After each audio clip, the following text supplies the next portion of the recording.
architecture trends, a design thinking approach. In this video, we are going to explore a IoT architecture trends based on a design thinking approach.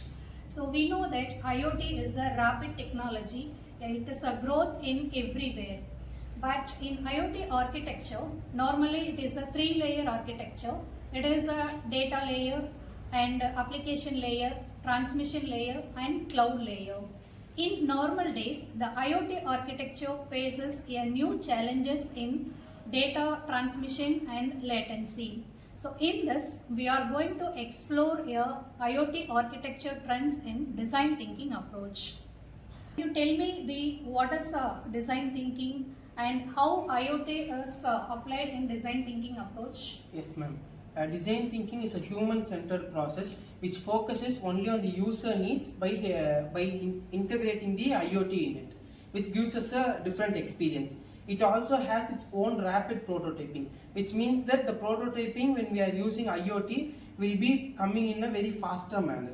Also, it has an iterative testing. Iterative testing means it will be having continuous refinement. It will be having an advancement or the optimization in a proper way.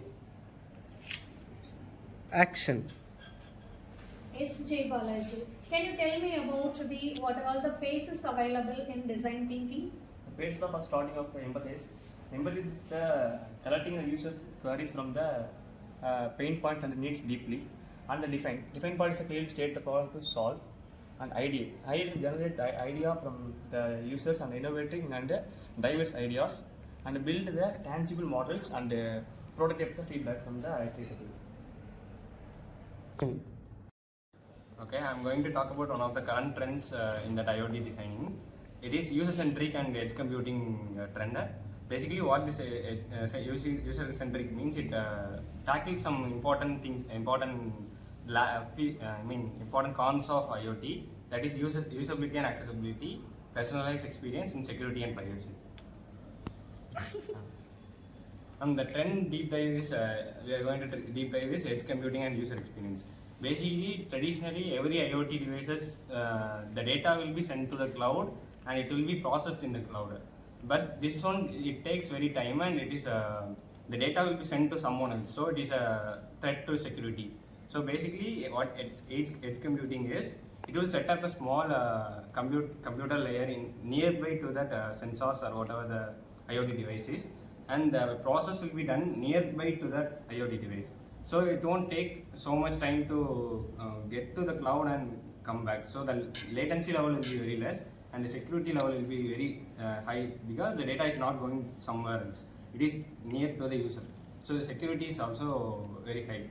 The latency is very much reduced because it is very much near to the IoT device. So the connection is very strong and it is improved security.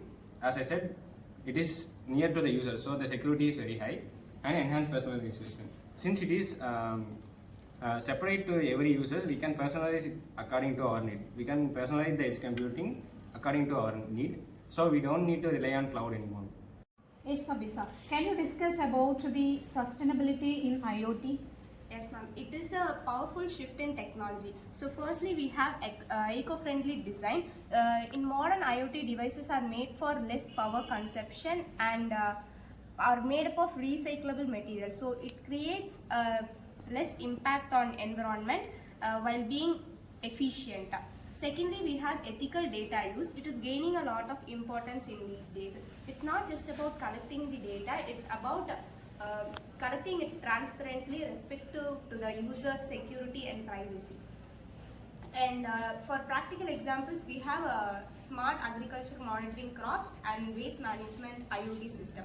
In smart agriculture monitoring crops, we use sensors and detectors to detect the soil texture and in order to monitor the crops. And also, we are in waste management, we are using it to reduce the cost and Yes. Can you talk about IoT in healthcare?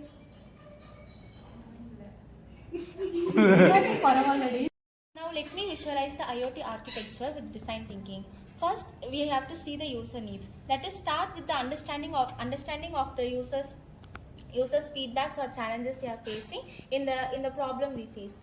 Next, we have to see the device layers. That is, we use sensors and gateways that collect and transmit the data from one layer to another layer, through which we get the ideas for solving the challenges. Then cloud platforms. We get the data from the users, and we process, analyze and store the data in cloud platforms, and they will be stored securely in it. Then user interface. The user interface deliver actionable insights and controls to the users, through which we get immediate actions and output.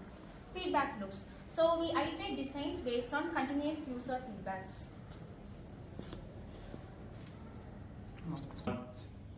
Yes, can anyone tell me about key points of smart city application based on the case study? Okay, ma'am, let me explain the smart city application. So the problems faced in smart cities are traffic congestion and pollution. So in our day-to-day life, we face traffics during our, when three persons are going to work or college or wherever, and pollution is caused everywhere from home, industries, hospitals and etc. And they can be optimized by using IoT systems. They can control the traffic congestion and pollution. So in that we can go through design thinking process. Like first we can take the empathy, like we should get the a person's feedbacks or challenges faced by them. Then we should get a prototype, so that with that we can solve the problem, and we should make iterative testing with the commuters, and it will be solved by using the IoT system.